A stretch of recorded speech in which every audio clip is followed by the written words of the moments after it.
man. I do what I do. And fundamentally, education is what has saved us tremendously. So shout out to all the teachers out there, all the little black girls who wanted to be teachers back in the time, but all the little black girls who want to be teachers now. But see, they're getting their wake-up call because they sent their money home. They sent their money to Mexico. They sent it to Jamaica. They sent it to Haiti. They sent it to Ghana. They built houses in Nigeria. They built houses all over everywhere else, and they didn't build a house here. So now guess what's happening? They don't have an infrastructure. See? What? See, they thought whiteness brought them here to be a buffer between black Americans and them. And the truth is, that might have been why they brought you here, but now you're a buffer between them and us. Ain't that something?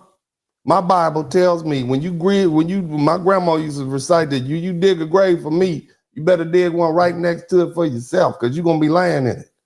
As the Bible says, he prepares a table for me in the presence of mine enemies. You understand? What they meant for harm for us, it turned around harming them.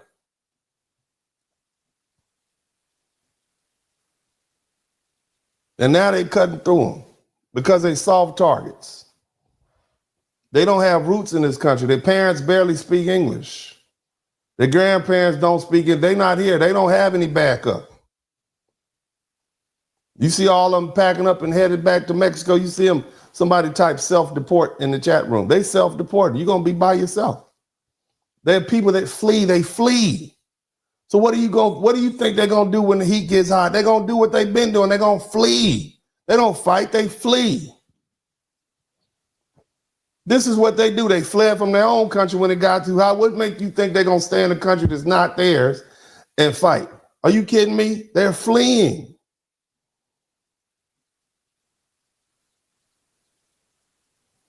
See, they thought by positioning themselves, they were going to get closer to whiteness. They thought they'd be safe.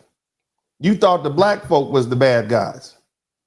You thought because if you just moved around these white folk and you worked your little white collar job as an Asian or whatever, Indian, if you Spanish, you stopped speaking Spanish around Tom and Bob and Katie and Catherine, you didn't identify with those black people and their struggles, that whiteness would protect you.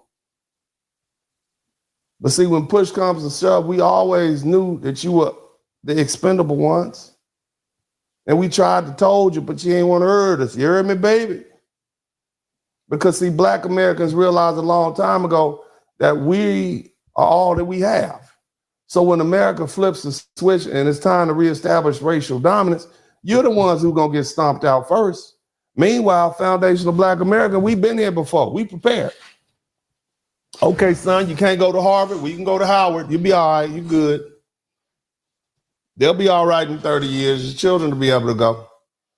See, here's the thing. One of the biggest differences between black Americans and these immigrant groups is that we never fully assimilated to white. Now, a couple of y'all married white folk, I ain't got to look. Like I said before, love who you love, baby. If you love it, fine. I would prefer that brothers and sisters stay married black, whether it's African, Afro-Latino, West Indian, Caribbean, whatever, black, I don't care.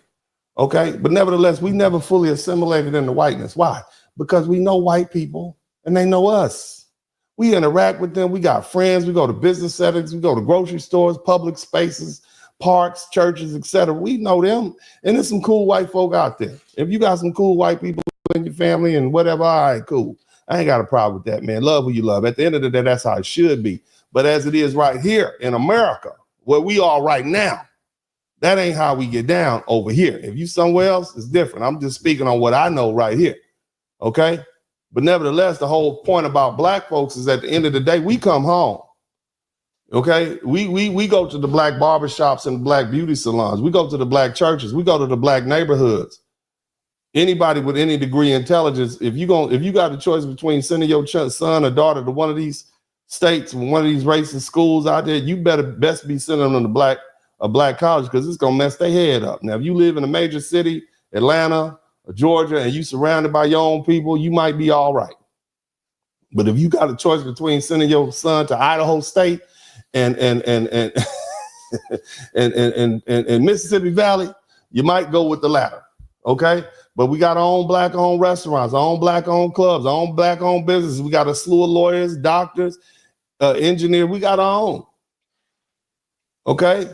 So this is not just some false cultural pride, but we run around waving a flag all the doggone time. With all that fake, but how can you, I ain't never met nobody who loved the country more than the person who don't want to go back to it. Ain't that something? That's what I learned over these doggone protests. These people love the people that love their country the most are the ones that don't want to go back to it. Think about that. All that fake cultural pride. Well, if you loved it that much, you'll go back to it. See, we don't have that fake cultural pride. What we have is what's built for survival. We learned the hard way that relying on white folk for anything is going to be a death sentence eventually, because they always break their tools and they always take back the things that they gave you. Hell, they try to take back the things that you got for yourself. Hell, it's some black folk. If you live in the right part of town, you can go months without ever seeing a white person up close and personal, without ever even having any direct interaction with white folk or their institutions. It is what it is. Maybe you'll see a school teacher, maybe you see a cop, but for the most part, if you go to your community, you go to church, go to your job, might not even see them, especially if you work for yourself. Meanwhile, immigrants, you put yourselves in positions where your entire survival depends on white people liking you. And now white folks are rejecting you and you have nowhere to go. You don't have a black church to go to. You don't have a historically black university to send your children to. You don't have a strong, independent community to retreat to when things get dangerous. So where you gonna run? Because see, these little white enclaves that you moved out to, right? They about to turn against you. The country that you left behind doesn't want you back. And now you trapped here in a country that never wanted you in the first doggone place. Look here.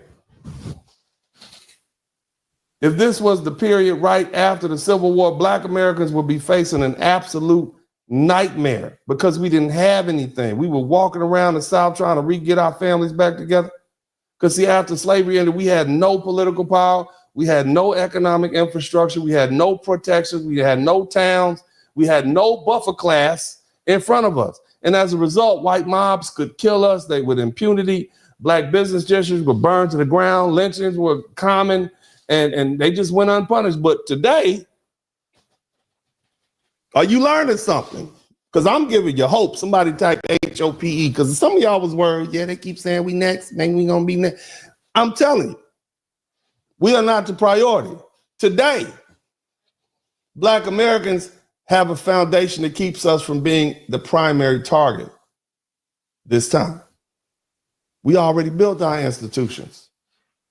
We have a network of colleges and businesses and organizations and professionals we can rely on. We have our own economic channels. I can sit up here, man, if I stop practicing law right now, I can sit up here and do this broadcast 10, 15 times a month and make enough money to take care of my family off of my little broadcast right now, serviced by black people. That's why I don't feel the need to have a whole big a channel with 1 million people. I have a boutique YouTube channel that services the black community. Isn't that interesting? Shout out to me. I'm like the what do you call? What's the bags you ladies buy? Not Louis Vuitton, not Gucci. What's that one? What's that bag that all the ladies like? Shout out to Vincent Robbins. I forget what it's called. That's the expensive one that all the superstars have. They like, I forget what they call it. Nevertheless, I'm that guy I own the boutique shop. You understand? Birkin bag. Yeah, I'm the Birkin bag of YouTube. Not everybody's welcome. You see what I'm saying? I don't need 1 million. That's Walmart. You see what I'm saying? The ones with 500,000, that's Target. It's to my Hermes. Yeah, I got Hermes and Birkins up in here. This is a niche crowd that I service. You understand what I'm saying? That's why I'm uniquely yours. That's why I keep saying, I'm telling you, I'm not going to curtail my language. Oh, don't say white supremacy. You keep saying this. No, I'm gonna tell my people how it is, because money ain't the most important thing to me. Now, I do like to win, and to me, winning means folk learning. And so the more you learn, the more I earn. That lets me know I'm doing it. I don't care if it's $5 or $3 or $50. I don't care. It means, oh man, that person learns. So I hit that. I hit that nerve. So that's to me winning. I like to win. You want to know what motivates me? Winning, not money, but winning. Money is just a byproduct of winning. Sometimes, depending on your profession. I like to win. I'm into my legacy. I want to have healthy, strong children that win. I want to have a wife that wins. I want to have a community that wins. I want to see black men winning. I want to see black women winning. That's what I want to see. I like winning. Okay, that's what I'm into, is winning. I want to win. That's my primary motivation in life. Winning, legacy, family, God. That's what I want to do. Win. You understand me? That's where I'm at. That's what I like to do. Win. Baby, that's what I'm doing. But nevertheless, let's get back to it. So again, we built our institutions. Okay. We got our own economic channels. We got our own political avenues. We know how to get things done. We never assimilated. We never got too comfortable. We never thought whiteness was a safety net. We never believed the system was going to protect us. Most of y'all don't even protect the government. Some of y'all work for the government and don't protect the government. We don't have faith in the government like that, or policies, and you certainly don't have faith in the corporate job. So this means that when white America flips the switch and decides it's time to reassert power, we already brace for the impact. Shout out to Penny Ford. These immigrants on the other, they caught off guard. They exposed wrong, but they didn't see this coming. What's up, what's up, what's up? Welcome to the broadcast. This is Uncle D. People wash their ass in the tub, Kamala Harris. You were tuned in to Uncle D. Black man talk, pull up, homie, take a seat. Don't be a shadow watcher every day. You learn something and you earn something. Let them know and drop some money in the plate. It's getting cold, ladies, talking ratchet. There's a king here, grab your coat, zip your jacket. Keep quiet for a second, close your jaw. Attorney Spurling, this ain't Pearly, know the law. Talking Constitution, pushing pins when he shootin', give him that. Masculinity, just for the record, sprinkle that. You can keep your cat, gotta cut it. Only cat he rubbing, gotta love it. I call it Holly Buddy. Gotta vote your interest, voting earns. Presidential, this is for the money that I earn. When you gon' learn, my people, that evil mixed with evil. No matter what you're doing, baby, this ain't equal. Sometimes when you're special, you get hated. The test is for the best, you're damn right, my people made it. Uncle D, Blizzard King, you been served, gotta notice. Now black men out here know we winning, gotta hold it now. Uncle D, you been served, get your notice. Now black men out here know we winning, gotta hold it now. Uncle D, you been served, get your notice. Now black men out here know we winning, gotta hold it now. Uncle D, you been served, get your notice. Now black men out here know we winning, gotta hold it now. Hey man, I'll do what I do. Somebody need to whip your ass. Get up and whip him, Sweets. Hey, don't be putting the money in my hand all rough. Take your ass out here. You buy you a Flowbee and cut your own damn hair from now on.